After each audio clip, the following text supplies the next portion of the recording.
Հարգելի քաղաքացիներ եւ հարգելի սիրելի կենսաթոշակառուներ։ Մի քիչ բացեք։ Ժողովուրդ ջան, ուրեմն սպասեք լավ։ Ժողովուրդ ջան, ուրեմն նախ ցանկանում եմ մեր կենսաթոշակառուներին շնորհավորել։ Այն 10,000 դրամը, որը որ երեք անոնսվեց որպես թոշակի բարձրացում, նրանց բոլորին շատ անհրաժեշտ է։ Անհրաժեշտ է, որովհետև մարդկանց զգալի մասը այդ 10,000 դրամը նույնիսկ դիտարկում է որպես մեծ հաջողություն, մեծ բարեմաղթություն։ Այս իմաստով ես նրանց բոլորին շնորհավորում եմ եւ բոլորին ասում եմ, որ սա ձեր հաղթանակն է։ Հավանաբար այս քաղաքական խմբակը, որը որ դեռևս ունի այդպիսի կաշառքներ, ընտրակաշառքներ բաժանելու դեռևս լիազորություն, հնարավորություն, նրանք չեն ճանապարհորդում մարզերում, քաղաքներում, գյուղերում։ Ուրեմն Արթիկից մինչև Լոռի, Լոռից մինչև Տաուշ, Տաուշից մինչև Սիսիան, մնացած Արտաշատ, Արադ, մնացած բոլոր մարզերը գնացել ենք։ Այդ բոլոր մարզերում մենք ունենք մեր գրասենյակները, բոլոր մարզերը մեր գրասենյակներին կից գործում են տարիցների ակումբները եւ այս իմաստով ձեզ եմ մարդկանց հետ շփումը, մարդկանց զարկերակը, մարդկանց ամենուր հոգսերի հետ, որ մենք ծանոթանում ենք, մենք հասկանում ենք, որ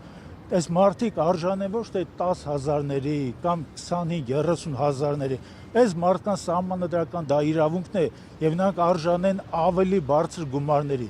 Հիմա մի համեմատություն եմ ուզում անցկացնեմ, համեմատությունը դա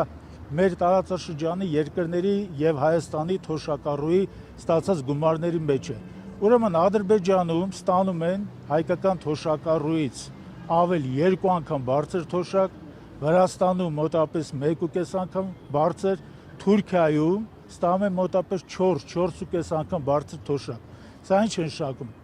Սա նշանակում է, որ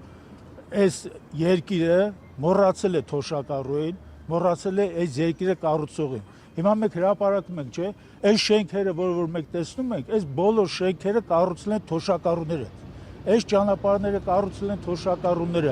մետրոն, ենթադրենք այս նույնիսկ այգիները, բոլորը կառուցել են թոշակառուները, եւ այս մարդիկ դուրս են մնացել պետական հոգացությունից։ Հիմա այդ 10,000 դրամի հետ կապված մի ցանկություն էլ կա ասելու, որ 10,000 դրամը, որը որ անոսվեց իբր թե օժանդակություն, սրա մասին կարելի ասել կառավարության բոլոր անդամները տեղյակ չէին։ Ընդհանրապես 1-2 օր առաջ աշխատանքի եւ սոցիալական հարցերի նախարար այդ երիտասարդը պնդում էր, որ թոշակ ովքեր որ պահանջում են բարձրացնելը, նրանք պոպուլիստներ են, նրանք խաբում են ժողովրդին, նրանք բյուջեի ծախսերի տեղը չգիտեն, նրանք սա չգիտեն մնացածը, բայց ես հավատացնում եմ, որ այս մեր պահանջը, որ 50%-ով բարձրացնենք թոշակները եւ յուրաքանչյուր տարի մենք ինդեքսավորում կատարենք, սա հստակ հաշվարկված էր։ Հստակ հաշվարկված էր սրա տակ կար պլանային տնտեսագիտական, ֆինանսական հիմնավորումներ եւ այս իմաստով մեր պահանջը ոչ թե պոպուլիզմ էր, դա հիմնավորված պահանջ էր եւ այդ հիմնավորված պահանջին, երբ որ միացավ մեր ժողովրդի թոշակառուների, նրանց ընտանիքների, երիտասարդների կամքը, մենք կհասնենք հաջողության։ Սա ընդամենը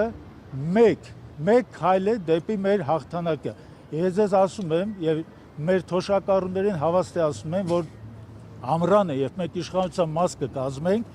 այդ 50%-անոց մեր նպատակը, որ մեր առջև դրած էր եւ ինդեքսավորումը, դա չի լինելու մեր համար վերջնական կետ։ Սոցիալական ծրագիր մենք ունենք մշակած 87 կետից բաղկացած եւ դա անընդհատ կետ առ կետ հանրայնացնում ենք եւ այդ սոցիալական ծրագիրը իր աշխատանքների ավարտին բերելու է ոչ թե 50%-անոց աճ, 100 եւ ավելի եւ դրան միասին սոցիալական բազմաթիվ արտոնություններ թոշակառուի իրավունքը այս երկրում պետք է լինի անվտանգ ապրել սոցիալական բավարարության մեջ եւ ապրել այն մտքով, որ ինքը ապրում է իր երազանքի երկրում։ Շնորհակալություն։